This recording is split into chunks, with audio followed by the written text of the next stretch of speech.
inilah wajah-wajah dari para tokoh yang akan menjadi menteri pada kabinet pemerintahan Prabowo Gibran. Latar belakang profesional, latar belakang politisi, latar belakang berpengalaman. Saya kira kita berharap, kita mendoakan semoga mereka sukses. Saya punya harapan terhadap pemerintahan Prabowo Gibran ke depan dengan pemilihan tokoh-tokoh yang akan menjadi menteri di kabinet Prabowo Gibran.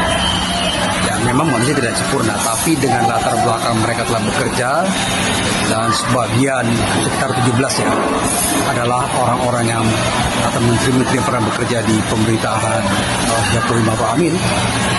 Artinya sudah teruji. Kalaupun ada yang kurang bisa diperbaiki daripada memilih orang yang sama sekali yang tidak punya pengalaman. Jadi pemilihan para pejabat ini, para tokoh ini, dan diantaranya adalah menteri-menteri Jokowi, satu langkah yang tidak salah, ya, praktis dan cepat. Saya kira Pak Prabowo ingin bekerja dengan irama cepat.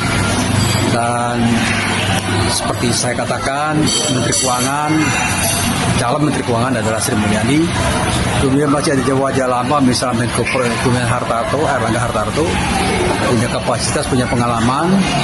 Kemudian ada Zulkifli Hasan, ya, saya kira juga tokoh yang diperhitungkan. Dan lantas juga ada Pak Tito Karnavian, ini penting juga untuk stabilitas politik di daerah, dan beliau saya kira sangat berpengalaman, ya.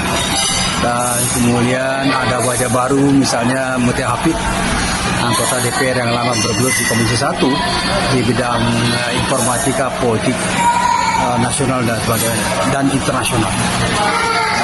Saya kira ada juga tokoh-tokoh lain, ya, misalnya Profesor Yusril sebagai Menko Hukum dan HAM, saya kira sebuah pilihan tepat.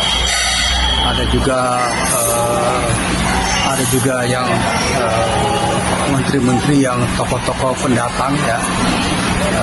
Dan yang terpenting adalah pembagian komposisi kementerian atau kabinet di dalam tugas-tugas yang lebih spesifik, lebih khusus, ya, sehingga memang nampak, ya, bahwa jumlah proporsi kabinet itu gemuk misalnya, tapi tidak ada masalah. Yang penting target yang dicapai adalah target maksimal dengan keberadaan para menteri itu, dengan komposisi menteri. Saya tidak ada keraguan, ya.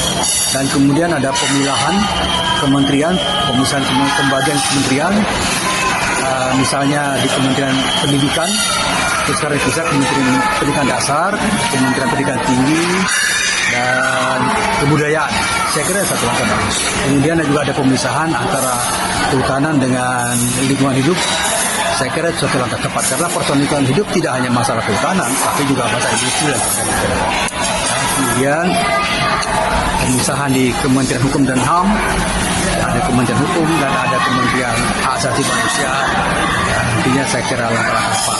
Jadi pada intinya, saya kira Pak Prabowo ingin bekerja lebih cepat dengan komposisi kabinet seperti ini. Kita mendorong, dan kemudian tinggal DPR melakukan pengawasan dan bermitra dengan pemerintah secara lebih proaktif, produktif, ya. Saya sepakat, sebaiknya kritik-kritik yang nyinyir tidak dibutuhkan. Yang dibutuhkan adalah kritik konstruktif.